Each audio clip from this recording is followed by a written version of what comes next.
To ťažko. No, skôr si myslím, že nie. Už dosť dlho čakáme, aspoň ja čakám, že sa niečo udeje a doteraz sa ešte nič neudialo, niečo z toho, čo splnili, tak asi skôr nie. Dúfam, že aspoň na 80% splní. Dala si toho veľa do záväzkov. Myslím si, že všetky sa jej nepodarí, keďže je taká rôznorodá, ale myslím si, že väčšinu aspoň sa bude o to snažiť. Ide o to, či si ich vôbec niekto pamätá. Ja si myslím, že občania si ich nepamätajú, občania voliči si ich nepamätajú, politici už či z nich zľavili, pretože politici sa vždy ocitnú v širokej koalícii a táto koalícia je pomerne široká a tam, ako sa hovorí, musí každý robiť kompromisy. Takže myslím si, že ak ich splnia, tak možno tak z polovice. No nesplní, lebo už ich mockrát porušila, takže ich nemôže splniť. No, nie som o tom presvedčený a vzhľadom na tú situáciu, ktorú tak sledujem, tak môžem povedať, že to smeruje skôr predčasným voľbám.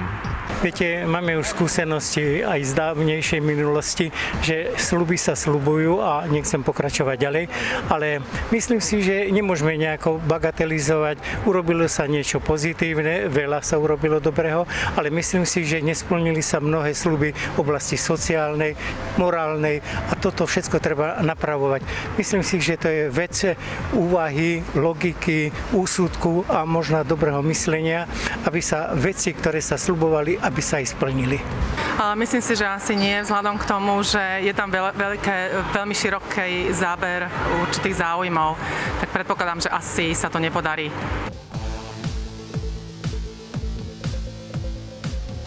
Úprimne dúfam. Ale verím, že vydrží. Oni to zvládnu. No, myslím si, že ak sa budú snažiť a budú si vychádzať ústrety nejaké kompromisy, tak áno, ale momentálne je taká situácia, že sa nevedia dohodnúť ani na tých základných veciach, tak neviem, uvidíme teda, že ako. Skôr vidím to pesimisticky, ale uvidíme. Viete čo, ani moc nie, lebo už len tak, keď je dokopy SAS a KDH, ako v koalícii, dve strany, ktoré si pred voľbami navzájom odporovali v ich akože pláne, tak nemyslím. A keď hej, tak to bude veľké šťastie. Mám dojem, že veľa razy vládna koalícia ani samotní poslanci v parlamente nevedia, o čom rokujú, nevedia sa dohodnúť na principiálnych veciach a to je vlastne obrovská chyba. Myslím si, že ak niekto má koncepciu, má nejakú perspektívu a vie, čo chce robiť, mal by robiť systematicky, uvážene a dôsledne. A myslím si, že tento chaos, ktorý je medzi poslancami, určitá, by som povedal, taká nelogičnosť pri riešení problémov, to nevešti nič dobrého. A preto aj národ slovenský nie je spokojný a všetky tie úvahy, ktoré mali by byť nejaké perspektívne, pozitívne, nejaké motiváciou pozitívnou, myslím, vedú do slepej uličky a v negatívnom slova smysle. A po roku vlády myslíte, že táto vláda teda vydrží voľbné obdobie, alebo? Neviem, myslím si, že nie. A môžete konkretizovať prečo?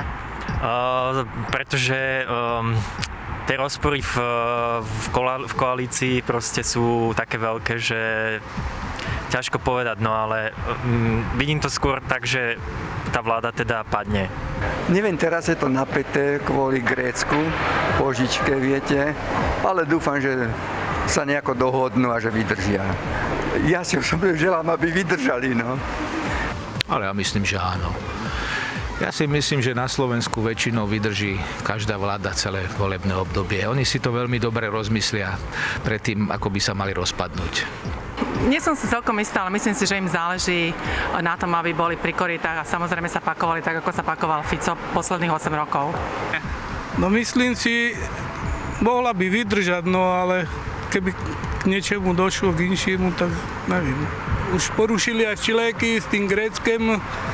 Pán Sulík Čiléky vystúpil, predseda parlamentu, že sa dohodli na nejakých 300 miliónoch eur a pani Radičová, predsedkyňa vlády, už nejakých 800 schválila, takže to ide v médiách, takže neviem. Takže ťažko vydrží. No. A keď vydrží, tak klamstvo má jedine.